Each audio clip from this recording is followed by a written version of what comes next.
Salam müəllimlər, hər birinizi xoş gördüm. Mən Əzova Nərmin. Bu günlərim kurikuluma dəstək məqsədi ilə paylaşılmış Jean Piaget mövzusu haqqında sizə məlumat verdim və həmin izahları qrupda paylaşacağam. Mövzumuzun davamı olaraq testlər üzərində nümunə çəkə-çəkə sizləri başa salmaq istəyirəm. Deməli, həm konkret əməli mərhələsi, həm formal əməli mərhələsini bir çox müəllimlər qarışdırır.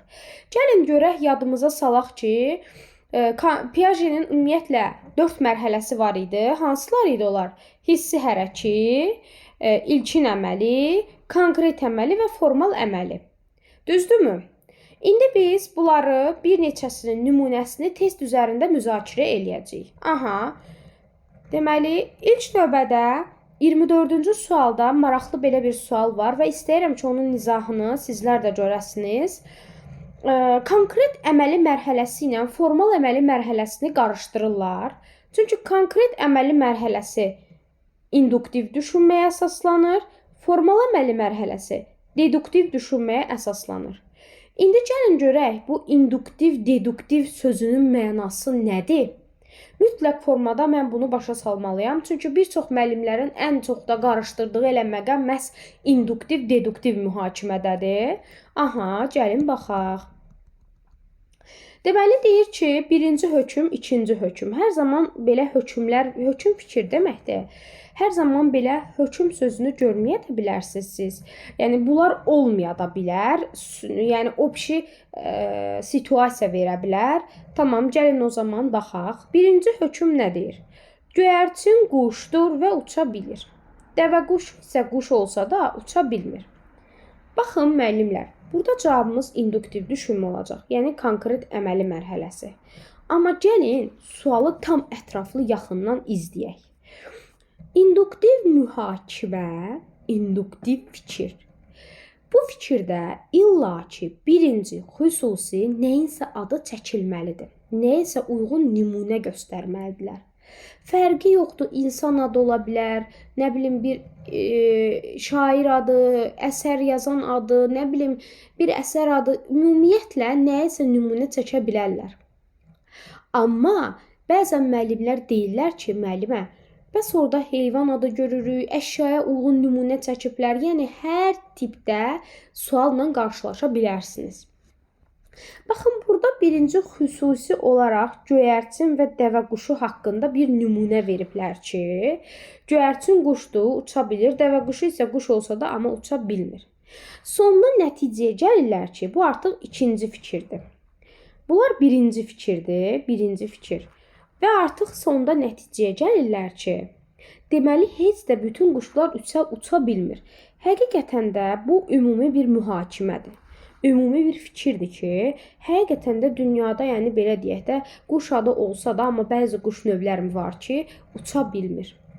Artıq biz ümumi fikri hansı hissədə görürük? İkinci hissədə, düzdürmü? Bəs xüsusi olaraq hansı quş adlarının adı çəkilib? Göyərçin və dəvə quşu. Deməli, buradan belə bir nəticə çıxarırıq ki, əgər birinci fikirdə, birinci situasiyada xüsusi nəyəsə uyğun nümunə çəkirlərsə və həmin o nümunəyə baxıb ikinci fikirdə ümumiləşdirilmiş bir fikir görürüksə, bu olur konkret əməli, yəni induktiv mühakimə. Aydındır? Çünki induktiv mühakimə konkret əməli mərhələsində izah vermişdim ki, konkret əməli mərhələsində olan şagirdlər daha çox, belə deyək də, məntiqi təfəkkür o qədər də, yəni daha doğrusu dərindən düşünə bilmirlər. Məntiqi təfəkkür yavaş-yavaş inkişaf eləyir. Təfəkkürü get-gedə daha dərindən inkişaf eləməyə başlayır artıq. Burada cavabımız konkret əməldir. Çünki burada induktiv mühakimə görürük. İnduktiv. Gəlin bir də təkrarlayaq. Əgər birinci fikirdə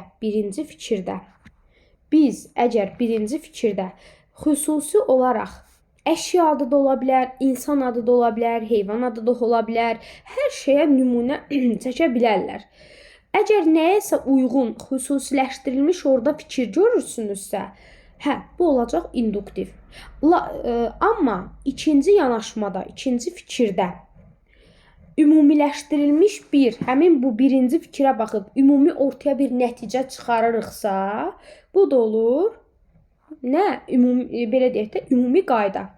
Yəni birinci nüansda, birinci situasiya, daha doğrusu birinci sütunda, birinci fikirdə biz xüsusiləşdirilmiş hər hansısa bir nəyəsə uyğun nümunə çəkildiyini görürüksə və o nümunəyə baxıb axır belə deyək də sütunlarda ümumi bir fikir verirlərsə, bu olur induktiv. Bunun tam tərsi deduktivdir.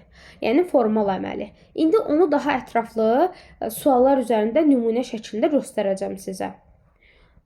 Sonra baxın, yuxarı hissədə maraqlı suallar var idi. Məsəl üçün 21-ci suala baxa bilərik daha ətraflı formada.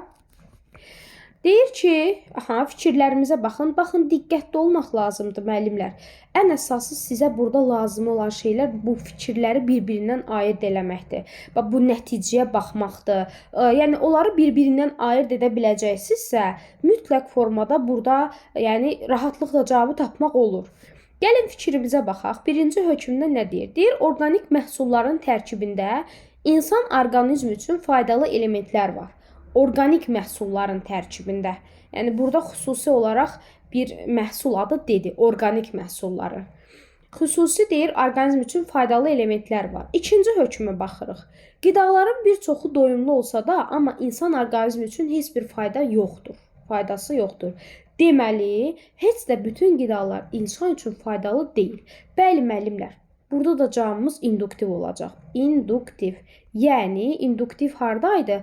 Konkret əməli mərhələsində. Deməli, biz burada bayaq demişdik ki, birinci hökmdə əgər xüsusi olaraq nəyinsə, bax, bayaqlarım nümunə gətirdim ki sizə, bax, bu birinci hökmdə, yəni bir çox şeylərə uyğun, əşyaya mı, nə bilim, hər şeyə uyğun nümunə çəkib qoya bilərlər bura.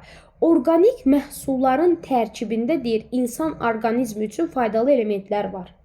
Deməli, burada biz həmin o faydalı elementləri, orqanizm üçün faydalı olan elementləri orqanik məhsulu nümunə çəkə-çəkə göstərdik. Xüsusiləşdirilmiş burada bir fikir var. Amma ikinci nüansa toxunsaq, dedi ki, qidaların bir çoxu doyumlu olsa da, amma insan orqanizmi üçün heç bir faydası yoxdur. Elə bil verilmiş nümunələrdən ümumi bir fikrə gəlirik ki, nəticədə, həqiqətən də bütün qidalar insan üçün faydalı deyil. Artıq bu ümumi bir versiyadır, ümumi bir fikirdir. Bu hökmdə nəsə xüsusi hansısa bir qida növünün adını çəkmir.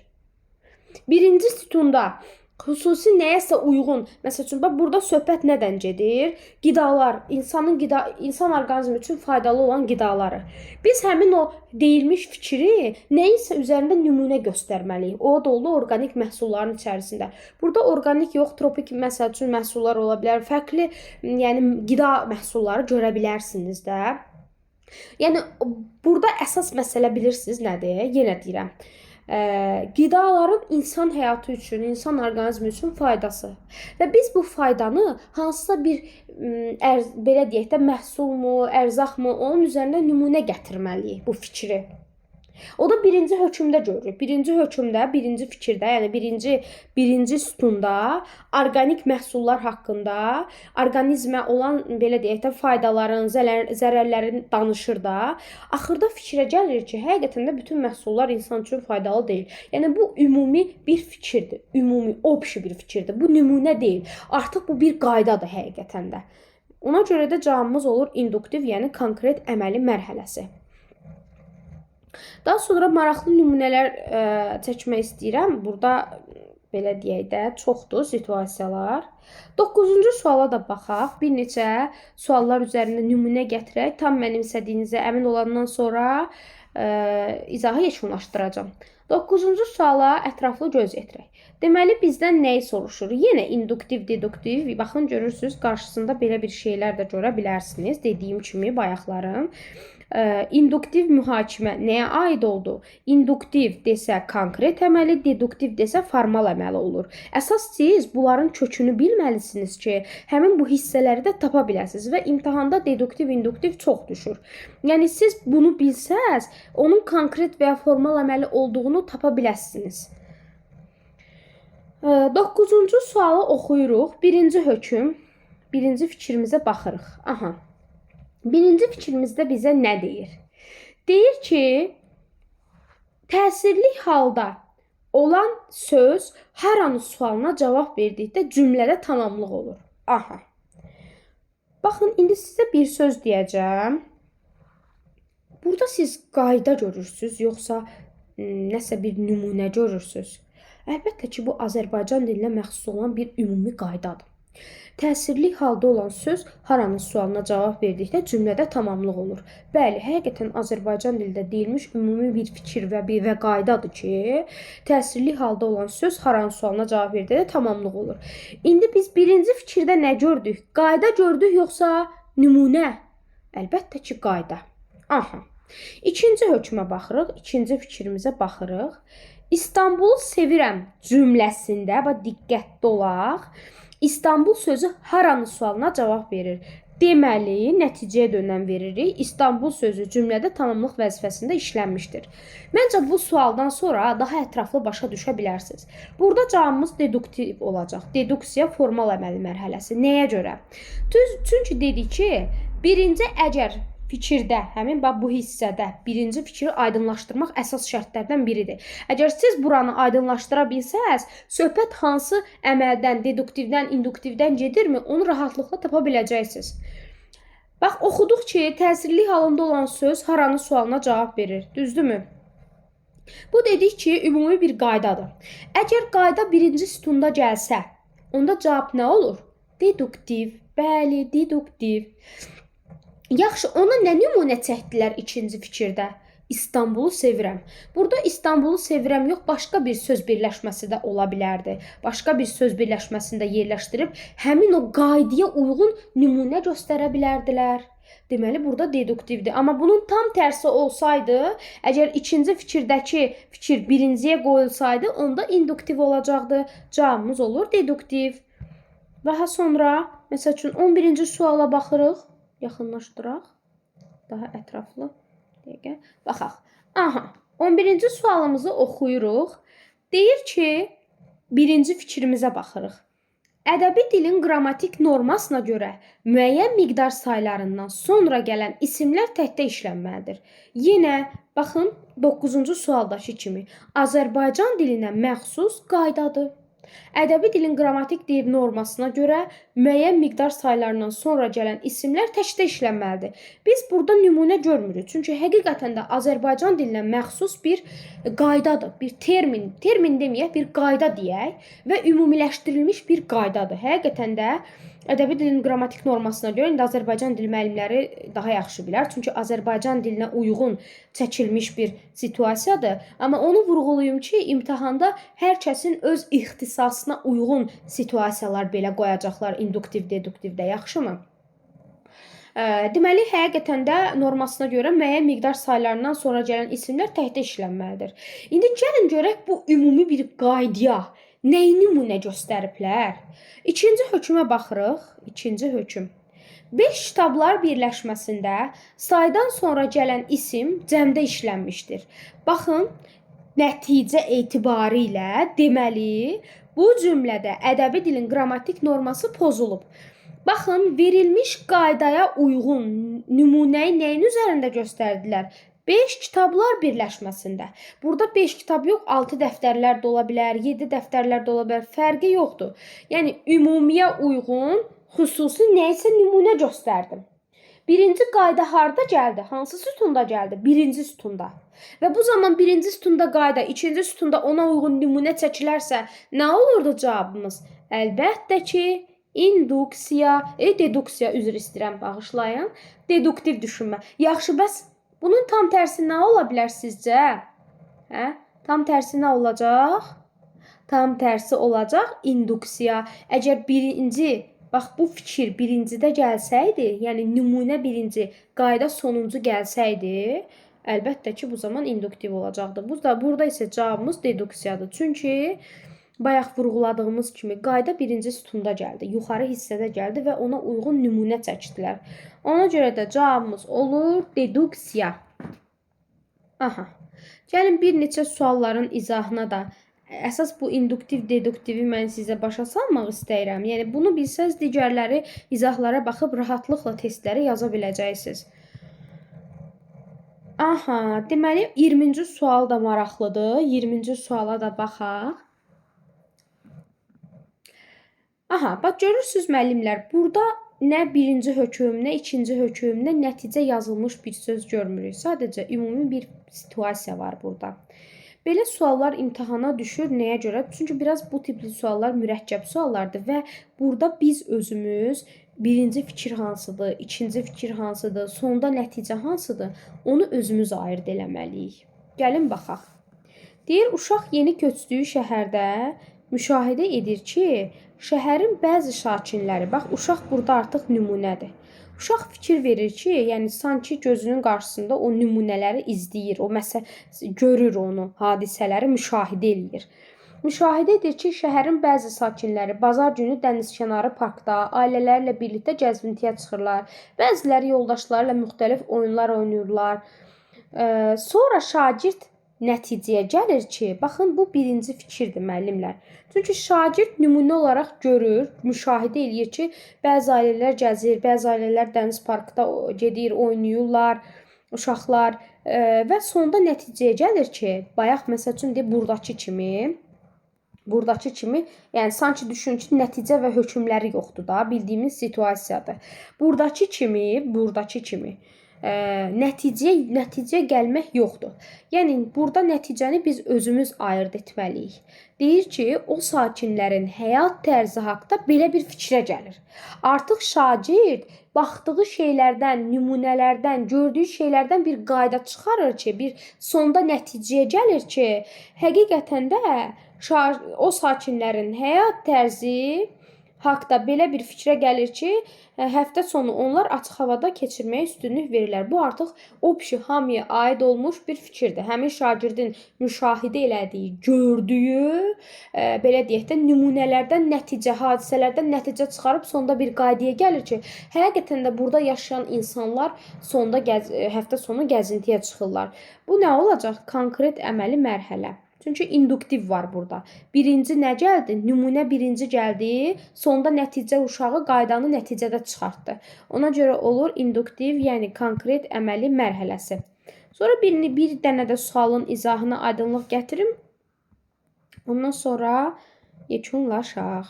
Aha, 49-cu suala baxaq. 49-cu sualda nə deyir bizə? Diqqətlə siz özünüz də oxuyun 49-cu sualı. Deyir, əsas rəngləri qarışdırmaqla birinci hökm. Əsas rəngləri qarışdırmaqla qarışıq rənglər almaq olar. Həqiqətən də bu belədir. Əsas rəngi qarışdıranda, yəni ümumi bir fikirdir də. Yəni burada xüsusi olaraq sarı, göy, yaşıl rəngin adını çəkmir ki, birinci fikirdə deyir ki, həqiqətən də əsas rəngləri qarışdıranda qarışıq bir rəng almaq olur. Yəni opsi olaraq bu bütün rənglərlə bağlı bir mühakimədir. Aha, ikinci fikrə baxırıq. İkinci hökm. Sarı və göy rənglərin qarışığından yaşıl rəng alınır. Artıq burada sarı, göy birinci fikrimizdə, birinci mühakiməyə uyğun nümunə çəkilib. Çünki həqiqətən də yəni bütün rəngləri əsas rəngləri qarışdıranda qarışıq bir rəng almaq olur da.